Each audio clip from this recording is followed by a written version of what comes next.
Hello বন্ধুরা, আজকে আবার চলে এলাম রান্নাঘরে আঞ্জনা। আপনারা কে কেমন আছেন? আপনাদের সবাইকে স্বাগত জানাই, ছোট বড়।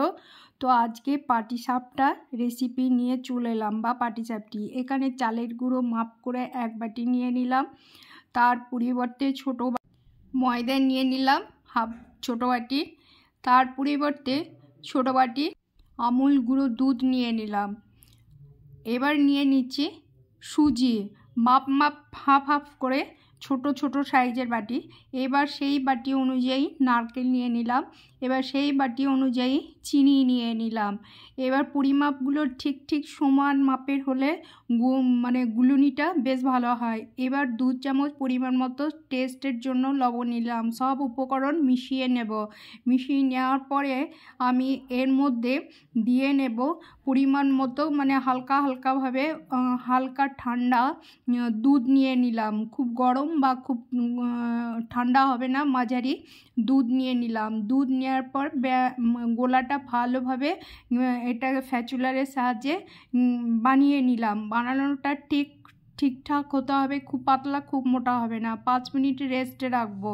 রাখার পরে আবার কড়াই বসিয়ে নিলাম। কড়াইয়ের মধ্যে আবার পরিমাণ মতো আমি দুধ নিয়ে নিলাম, বাটিরও হাফ, পুরো 1 বাটি নয়।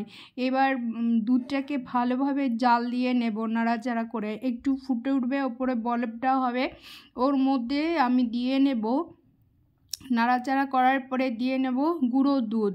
আবারও সেই হাফ বাটির মতন, ওই বাটির মাপ করে। এবার ওই গুঁড়ো দুধ আর ওই লিকুইড দুধটা একসঙ্গে আবার নাড়াচাড়া করে একটু ঘন করে নেব। ঘন করে নিয়ে আমি ফ্লেমটাকে কমিয়ে দিলাম। এর মধ্যে দিয়ে নেব টেস্টের জন্য চিনির পরিবর্তে আমি দিয়ে নিলাম খেজুরের গুড়।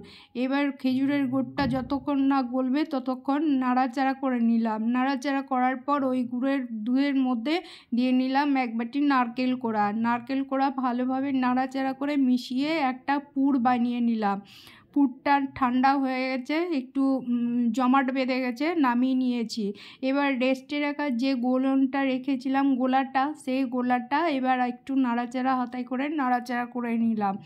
এবার আমি গ্যাসের মধ্যে ফ্রাই প্যান বসিয়ে নিলাম। ফ্রাই প্যানের মধ্যে বেগুনের ডাঁটি দিয়ে আমি তেল ব্রাশ করে নিলাম।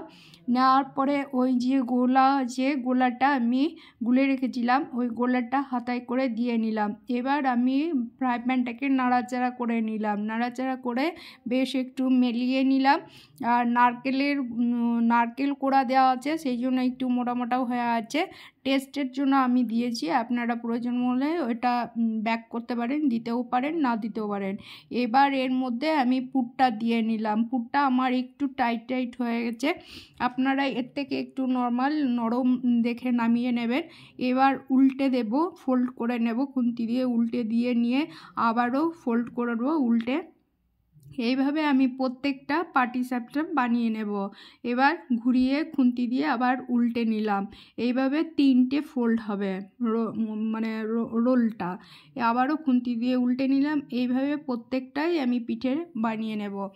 তো গোলাটা যদি পারফেক্ট হয় তো সুন্দর, বেশি তেলও লাগবে না বা না, আমি জাস্ট একটু বুলিয়ে নিয়েছিলাম। তো এইভাবেই প্রত্যেকটা বানিয়ে নেওয়া যাবে। আর ফ্লেমটা খুব চড়া করলে হবে না, হালকা ফ্লেমের মধ্যে দিতে হবে। তো এইভাবেই আমি পুরোটাই আবারও আরেকটা আমি বানিয়ে নিচ্ছি। আপনারা দেখতে থাকুন, আমার সাথে থাকুন। আর ভিডিওগুলো কেমন লাগছে, আপনারা কে কোথা থেকে দেখছেন একটু কমেন্ট বক্সে জানাবেন, লাইক করবেন, তবে না আমাদের এগিয়ে যেতে ভালো লাগবে। আর সাবস্ক্রাইব করতে ভুলবেন না। আমরা খুব যে একটা বড় ইউটিউবার হয়ে উঠেছি বা উঠতে পারবো তাও জানি না, তবে চেষ্টা করছি আপনাদের সাথে যাওয়ার জন্য। তো এইভাবে আবারও আমি দিয়ে নিলাম, আবারও উল্টে নিচ্ছি। এইভাবে খুন্তি দিয়ে ফোল্ড করে এই যে আবারও দিয়ে নিলাম। তো এবার খুব যে গরম থাকে হাতে দিয়েও করা যাবে, উল্টে নেওয়া যাবে। তো এইভাবেই আমি পুরোটাই পাটিসাপটা বানিয়ে নিলাম। তো পাটিসাপটা দেখে আপনাদের কেমন লাগলো আবারও বলছি কমেন্ট বক্সে জানাবেন। তো আমার সাথে থাকবেন, লাইক করবেন, শেয়ার করবেন। এবার যে গোলনটা বেঁচে গেছে কি করব, আবারও ফ্রাই প্যানে আমি একটু তেল ব্রাশ করে নিলাম। দিয়ে এবার ওই গোলাটা দিয়ে আবারও আমি গোলা পিঠে বানিয়ে নিচ্ছি। পুরো ওই হাতায় দিয়ে ওই গোলাটাই ওই একইভাবেই। তো এটাও পুরা দেওয়া হবে না, এমনি প্লেন বানিয়ে নিচ্ছি। যেহেতু মিষ্টি দেওয়া আছে ভালোই লাগবে, দুধ আর নারকেল কোড়া দিয়ে নিয়েছি, খেতে টেস্টিও লাগবে। তো এটা আমি আর পুর দিচ্ছি না, এমনি প্লেন তুলে নিচ্ছি। তো একটু কাঁচা নরম আছে, সেই জন্য উঠতে চাইছিল না। তো এবার হাতে করে আমি নিয়ে নিলাম। এইভাবে আমি প্রত্যেকটা এটাও আমি বানিয়ে নেব। পুরো আর দেখাচ্ছি না বানানো, এবার উল্টে পাল্টে সেঁকে নেব। কালারটাও বেশ সুন্দর মিষ্টি কালার হবে, পুরোটাই উল্টে পাল্টে সেঁকে নেব। দেখতেও সুন্দর, খেতেও সুন্দর। তো আপনাদের দেখে কেমন লাগছে কমেন্ট বক্সে জানাবেন, লাইক করবেন আর আমার সাথে থাকবেন। গোলাটা যদি পারফেক্ট হয় সব পিঠেই সব সুন্দরভাবেই উঠবে। এখানে রাখলাম, ধন্যবাদ।